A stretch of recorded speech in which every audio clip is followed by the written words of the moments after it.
Selamat pagi dan salam sejahtera. Saya ucapkan kepada tuan-tuan dan puan-puan.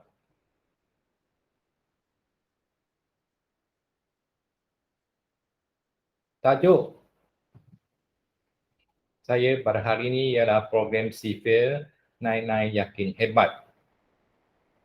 Saya nama Ngui Chang Hua, dilantik menjadi gurusar di SJKC Kemendo pada 20 Mei 2020. Tajuk saya pada hari ini ialah meningkatkan peratus penguasaan matematik murid tahap 1 melalui program sivil Nai-Nai Yakin Hebat. SJKC Kemendo mempunyai 10 orang murid, 10 orang guru termasuk saya lah. Dan bilangan muridnya hanya 30 orang, iaitu sebuah sekolah SKM. Jaraknya kira-kira 10 km daripada Bandar Jasin. Kod sekolah SJKC Kemendo ialah MBC 1051. Keluasan tanah ialah 6 ekar.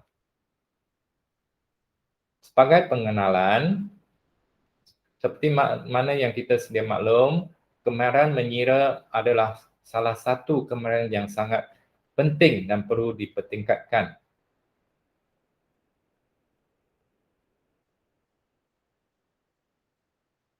Pendidikan di sekolah bertujuan melahirkan insan yang seimbang, harmonis dan menyeluruh dari segi intelek, rohani, jasmani dan emosi.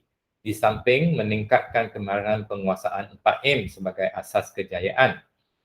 Kemahiran mengira merupakan salah satu kemahiran penting di samping kemahiran mendengar, membaca dan menulis. Didapati murid tahap 1 di sekolah saya tidak menguasai konsep sifir darab 9 atau operasi darab. Di mana murid lemah dalam membor, murid kurang menguasai operasi tambah, tahu hafal tetapi kurang memahami konsep darab. Lemah dalam kiraan jam dan minit, takut dengan guru yang garang, kurang minat terhadap matematik. Baik, tujuan kajian tindakan ini ialah untuk melahirkan generasi yang cekap matematik, berilmu dan bersasiat tinggi, membina keyakinan diri dan memberi peluang membentuk personaliti murid dalam penguasaan matematik. Dan seterusnya, teori Maslow mengenai motivasi manusia akan meningkat jika dihargai dan diberikan pengiktirafan di samping keperluan kasih sayang sebagai asas kejayaan. Fokus kajian iaitu reka bentuk kajian. Pada mulanya saya telah membuat tinjauan awal dan seterusnya saya merancang tindakan yang sesuai. Saya melaksanakan tindakan dan memerhati. Akhirnya saya membuat refleksi. Ini adalah berkaitan dengan model Kemis dan McTaggart pada tahun 1988. Kaedah kajian, terdapat 4 kaedah kajian di sini, iaitu kaedah untuk mengumpul data, iaitu pertama, pemerhatian, temu buah, rekod kehadiran murid dalam PDPR dan rekod pentaksiran bilik gajah.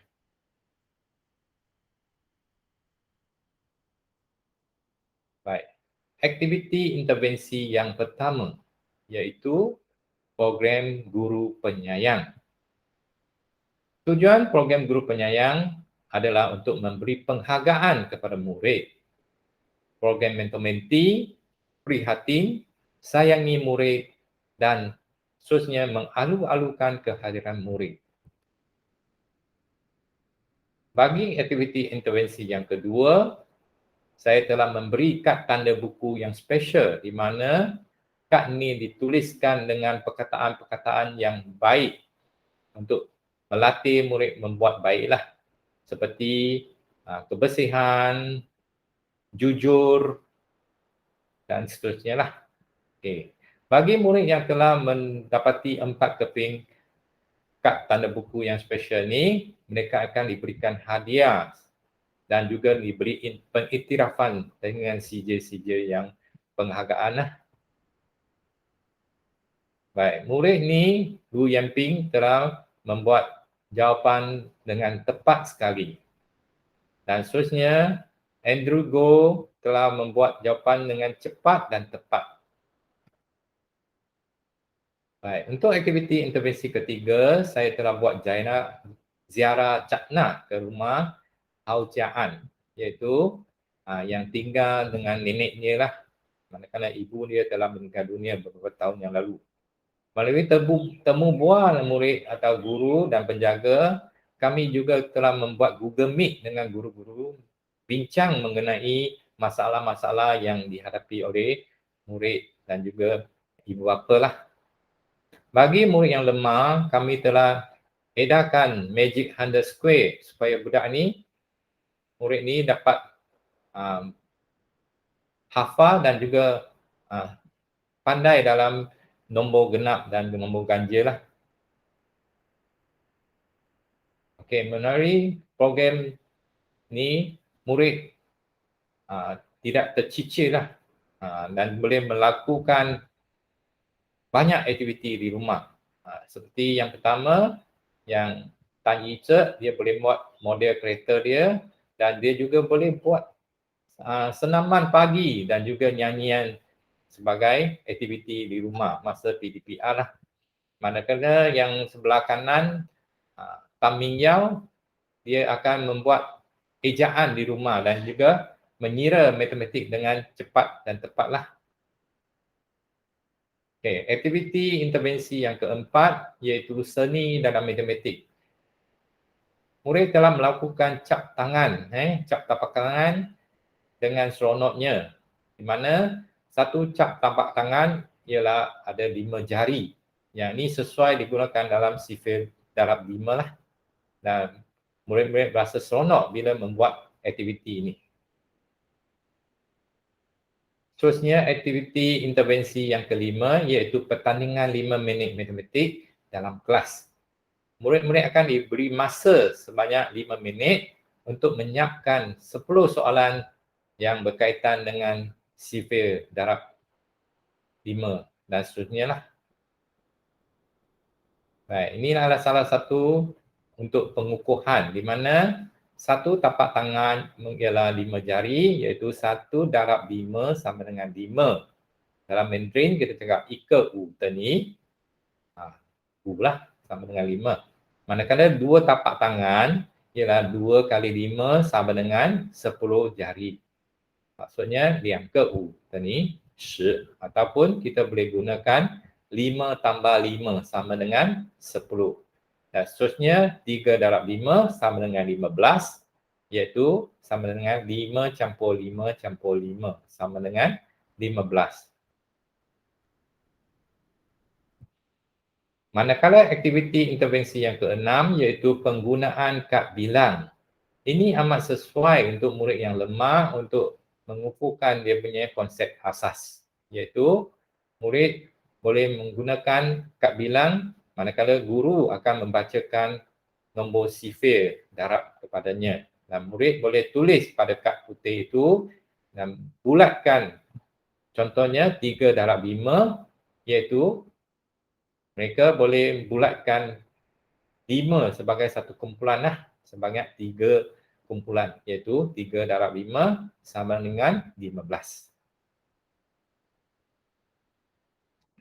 Aktiviti intervensi yang ketujuh iaitu pertandingan saya tepat, saya cekap. Didapati murid mengira dengan penuh yakin lah. Okay. Baik.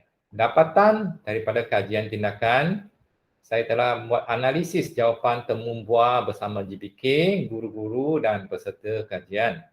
Di mana murid seronok menggunakan kad bilang, murid seronok juga dengan seni dalam matematik dan suasana PDP kondusif dan menyorokkan. Murid lebih yakin dengan sifir darab, guru kreatif dalam PDPR dan bersabar. Semangat bekerja sepasukan terbentuk dan akhirnya win-win situation tercapai antara guru dan murid. Sebagai refleksi, usaha berterusan dan bersungguh-sungguh penuh kasih sayang jadi asas kejayaan. Murid-murid di sekolah perlu perhatian dan pengiktirafan dalam mempertingkatkan keyakinan membentuk jati diri mereka, membimbing murid ke arah sasya terpuji dan meningkatkan murid berfikir cepat dan tepat dengan aktiviti menyeronokkan. Sebagai rumusan dan implikasi, hasil kajian ini menunjukkan perubahan sikap murid baik dan perkembangan yang positif. Murid terdorong untuk minat matematik pada setiap hari dan seronok dengan fun learning. Dan peratusan penguasaan kemarahan mengira meningkat. Kaedah motivasi dan sayang matematik digunakan untuk memastikan PBD murid dan sasya murid dapat dipertingkatkan. Baik, ini adalah rujukan saya lah. Dan sekian, terima kasih.